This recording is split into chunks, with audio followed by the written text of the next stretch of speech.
So here's where it kind of gets into some interesting things. So when is this particle at rest? Well, again, let's understand what is happening with this particle. What exactly is the particle doing? Well, when the particle starts, right, time is elapsing, 1 second, 2 seconds, and is the particle moving? No. So as I sit here and time goes by, I'm at rest, right? I'm not moving at all. So we could say, when v sub t, when the slope is 0, the particle is at rest. Right? So since we can say since y sub t is equal to 0,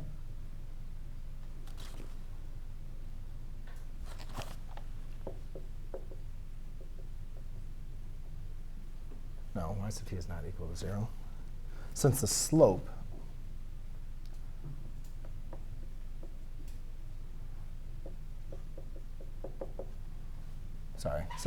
of y sub t is equal to 0 on the interval 0 to 2, the particle is on rest.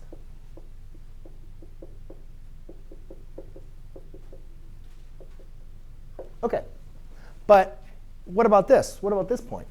It's not moving left or right here, right? It's kind of like a change in direction. Would you guys agree? So is it at rest?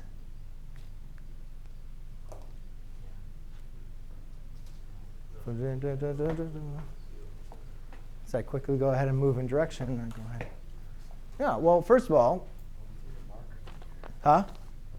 Well, first of all, it's an instantaneous, right? It's an instantaneous change. And then also, even if we were to look at, is the derivative equal to 0 here anyways? Can you take the derivative at that value? No, because it's a sharp corner, right? So you can't even differentiate. So the derivative is not equal to 0 here. It's undefined here. So the only time that our particle is at rest is on this where it's constant from 0 to 2. Okay?